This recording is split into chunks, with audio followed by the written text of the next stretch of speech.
Welcome to CZMA classes. आइए start करते हैं। भारत के भूगोल में भाग नंबर 18वां। इसके अंतर्गत हम लोग पढ़ने वाले हैं पर्वतीय मिट्टी को। मिट्टियों के कई भाग आए हैं, तो ये अगला भाग है। पहला पॉइंट है, पर्वतीय मिट्टियाँ कहाँ पाई जाती हैं? तो आंसर है हिमालय क्षेत्र की घाटियों एवं ढालों पर 2700 से 3000 मीटर तक की ऊंचाई के भागों में। तो इम्पोर्टेंट बात है कि 2700 से 3000 मीटर इसकी ऊंचाई होनी चाहिए, वहाँ ये मृदाएं आसानी के साथ मिल जाती हैं। अगला पॉइंट है, पर्वतीय मिट्टी के अम्लीय गुण होने का क्या कारण है? तो ह्यूमस की अधिकता के कारण इसके अंदर अम्लीयता आती है, एसिडिटी है। अगला पॉइंट है, पर्वतीय मिट्टी को कितने उपवर्ग में विभाजित किया जाता है? तो पहला है दुमट, पॉटजोल, पॉटलोज। दूसरा है उच्च स्थानीय मिट्टी। आगे हम लोग चल। अगला पॉइंट है, पर्वतीय मिट्टी को बनी मृदा के नाम से भी जाना जाता है। बनी मृदा कौन? तो पर्वतीय मिट्टी। पर्वतीय मिट्टी में गहराई कम तथा संरद्र युक्त होती है। अगला पॉइंट है, पहाड़ी ढालों पर विकसित होने के कारण पर्वतीय मिट्टी में किस प्रकार की कृषि हो सकती है? तो चाय, कहवा, मसाले और फलों की खेती हो सकती है। अगला पॉइंट है, करेबास मृतिका जो जाफरान यानी कि केसर का एक स्थानीय प्रकार है। जाफरान क्या है? तो केसर का एक स्थानीय प्रकार है, के उत्पादन के लिए उपयोगी है। कहाँ पाई जाती है? तो कश्मीर, हिमालय में। करेबास मृतिका जो है वो किसके लिए जिम्मेदार है? तो बढ़िया खेती इसमें जाफरान की होती है, यानी जाफरान मतलब बहुत महंगा होता है। केसर आप सभी जानते हैं, फिर भी कुछ कंपनियां कह देती हैं जुबा केसरी। आप कोई जुबा केसरी कह रहा है, समझ लीजिए केसर खिला रहा है कि कुछ और। अगला पॉइंट है मरुस्थलीय मिट्टी।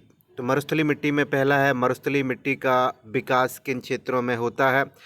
तो लिखा है अत्यधिक तापमान वाले जलवायवीय क्षेत्रों में जहां वर्षा नगण्य एवं बाष्पीकरण की दर अत्यधिक हो। वर्षा कम हो लेकिन बाष्पीकरण जो है बहुत ज़्यादा हो, वहाँ पे आपकी क्या बन जाएगी? मरुस्थलीय मिट्टी बन जाएगी।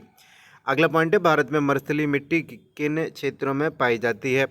राजस्थान में, सौराष्ट्र में, सौराष्ट्र गुजरात में, कच्छ ये भी गुजरात में, हरियाणा और दक्षिणी पंजाब में। अत्यधिक सिंचाई के कारण भी इस मिट्टी का बनना स्वाभाविक है। जैसे कि हरित क्रांति आई, तो हरित क्रांति के कारण सबसे ज़्यादा पैदावार में पर हेक्टेयर में आगे निकल गया पंजाब, और बहुत अत्यधिक उर्वरक डाले गए, पानी डाला गया, इसके कारण भी ये मिट्टी बन जाती है। यही कारण है कि दक्षिणी पंजाब में भी मरुस्थलीय मिट्टी जैसे गुण आ गए हैं। अगला पॉइंट है, मरुस्थलीय मिट्टी को अनुर्वर श्रेणी में क्यों शामिल किया जाता है? तो आंसर है ह्यूमस एवं जैव पदार्थ की न्यूनता के कारण। ह्यूमस नहीं होते हैं, जैव पदार्थ नहीं होते, तो आप जानते हैं ह्यूमस क्या होता है? तो पत्ती सड़ जाती हैं, कोई जानवर मर जाता है, उसकी सड़ने गलने के बाद में ह्यूमस बनते हैं। आप सभी जानते हैं ह्यूमस की अधिकता किस में होती है?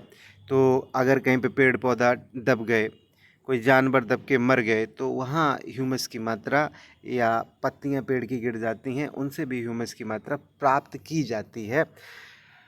अगला पॉइंट है, इंदिरा गांधी नहर से सर्वाधिक लाभान्वित मिट्टी कौन सी है? तो मरुस्थलीय मिट्टी है। गंगा नगर और हनुमानगढ़ ये दोनों सिटियां हैं आपकी कहाँ? राजस्थान में। तो यहाँ भी लाभान्वित हो रहे हैं ये दोनों ज़िले, किससे? तो इंदिरा गांधी नहर से। अगला पॉइंट है, मरुस्थलीय मिट्टी को कितने उपवर्गों में विभाजित किया है? तो पहला है रुगोसोलिक, दूसरा है लिथोसोलिक। अगला पॉइंट है, पश्चिमी राजस्थान की मिट्टियों में किसकी मात्रा अधिक है? तो कैल्शियम की बहुत ज़्यादा मात्रा है। मरुस्थलीय मिट्टी का विकास कितने क्षेत्रफल में हुआ है? तो 1,42,000 वर्ग किलोमीटर क्षेत्र में, यानी कि 4.35% क्षेत्र में मरुस्थलीय मिट्टी है। बहुत बड़ा एरिया है।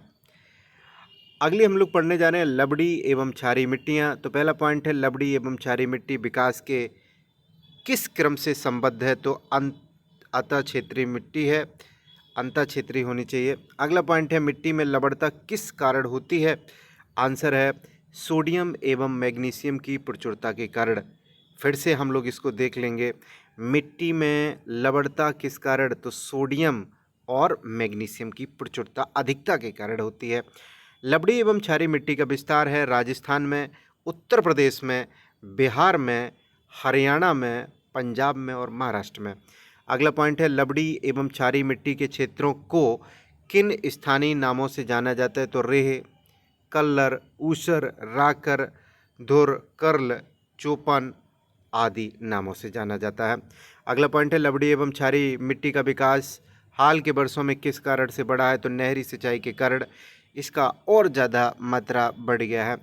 लवड़ी एवं क्षारीय मिट्टी का उपचार कैसे किया जाता है? सुप्रभा, चूना या जिप्सम का प्रयोग और लवण रोधी फसलों जैसे बरसीम है, बरसीम आप सभी जानते हो कि पशुओं को खिलाई जाती है, चावल गन्ना की खेती करके।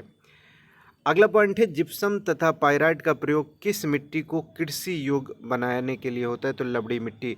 लवड़ी मिट्टी को सही करने के लिए आप जिप्सम का प्रयोग करेंगे, पाइराइट का प्रयोग करेंगे, ये दोनों चीज़ें महत्वपूर्ण हैं। लवड़ी मृदा का विस्तार क्षेत्र कहाँ है? तो पश्चिमी गुजरात, पूर्वी तट के डेल्टा, सुंदरबन क्षेत्र और कच्छ के रण में। अगला पॉइंट है सामान्य फसलों को उगाने के लिए मिट्टी का पीएच मान कितना होना चाहिए? तो आंसर है 6 से 7 तक। अगला पॉइंट है अम्लीय मृदा का निर्माण होता है तो उच्च तापमान के साथ, उच्च तापमान तो होना चाहिए, उसके साथ क्या भारी वर्षा एवं अत्यधिक लीचिंग भी होनी चाहिए, ये इसकी क्वालिटीज़ हैं। अगला पॉइंट है तेजाबी मिट्टी को कृषि योग्य बनाने के लिए प्रयोग किया जाता है, तो आंसर है चूने का प्रयोग किया जाता है तेजाबी मिट्टी को कैसा कृषि योग्य बनाने के लिए। अगला पॉइंट है कौन सी मिट्टी चाय बागानों के लिए उपयुक्त है? तो आंसर है अम्लीय मिट्टी। नेक्स्ट पॉइंट है मृदा का लवड़ी भवन मृदा में एकत्रित सिंचित जल के बाष्पीकृत होने से पीछे छूटे नमक और खनिजों से उत्पन्न होता है। सिंचित भूमि पर लवड़ी भवन का क्या प्रभाव पड़ता है? आंसर है इसका यह कुछ मृदाओं को अपारगम बना देता है, मतलब उसको आप पार नहीं कर पाएंगे। अगला पॉइंट है भारत में सर्वाधिक क्षारीय मृदा क्षेत्र पाया जाता है, तो उत्तर प्रदेश में। भारत में सर्वाधिक लवड़ी मृदा क्षेत्र पाया जाता है, तो गुजरात में। क्षारीय में यूपी आगे है, लवड़ी में गुजरात आगे है। अगला पॉइंट है तेजाबी मिट्टी को कृषि योग्य बनाने हेतु किसका उपयोग किया जाता है? तो आंसर होगा लाइम का प्रयोग किया जाता है।